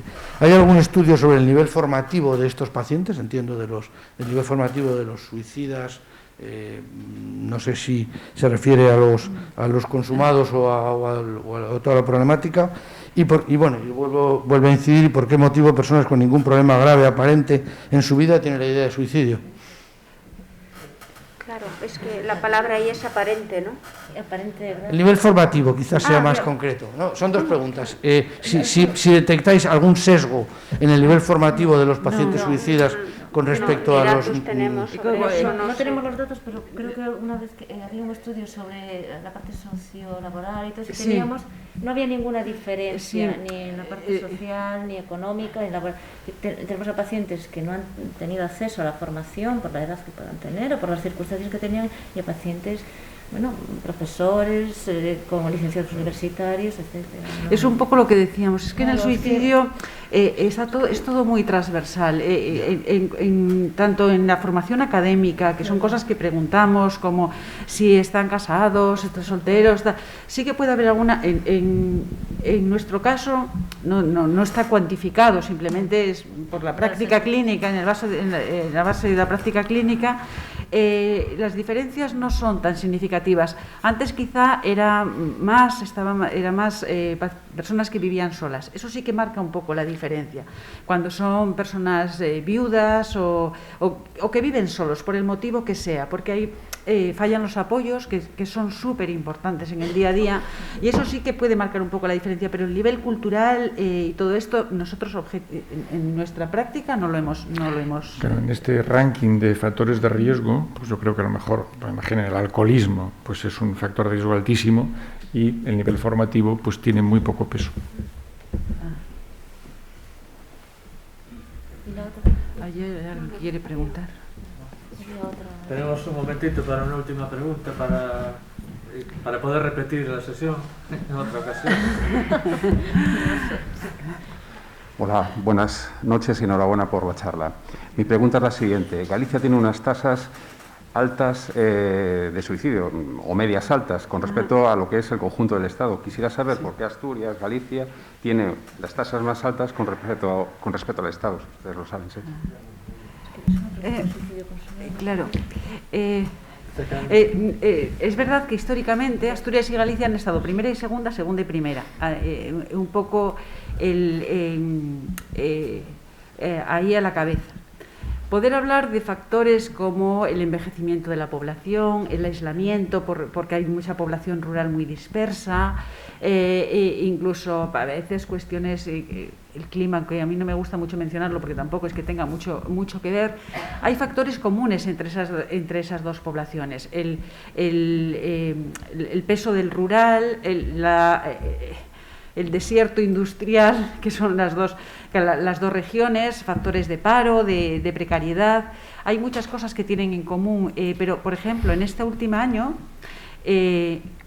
Asturias ha mejorado los datos, Galicia ha mejorado los datos, y en cambio ha habido un repunte muy importante en Cantabria, creo que, ahora estoy hablando de memoria, en Andalucía, y no estoy muy segura en Aragón. Y ha habido un repunte muy importante en esas áreas. ¿Por qué? Pues no lo sé. Tendríamos que ver qué coyuntura social, económica tienen esas zonas. Lo que pasa que, bueno, eso pertenece al suicidio consumado. Nosotros trabajamos justo para evitar, para intentar contribuir a que ese suicidio baje. Pero como con todo en el suicidio, no hay unos motivos A, B y C de por qué aquí sí tanto y otro no. Hay muchas cosas. A mí esta pregunta me parece de las mejores que nos han hecho. Es la pregunta más importante. No recuerdo exactamente ahora el año, pero sí sé que, por ejemplo, Lugo llegó a superar a Ourense en número de suicidio consumado y durante 2 años o 3 era la mayor de España junto con Lérida. No recuerdo ahora el año exacto que era. Y se correlacionaba exactamente con que era el lugar con menos número de profesionales de salud mental dedicados, ¿no? Entonces, sé que hay muchos más factores, puede haber muchos más factores, pero sin duda, todo lo que tú inviertes en salud mental, en recurso humano, en salud mental, te lo devuelve. De cada 100, 37 se te devuelve.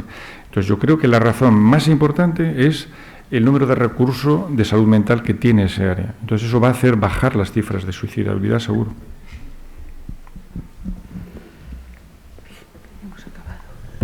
Bueno, muy bien. Me parece un colofón estupendo para vuestras intervenciones.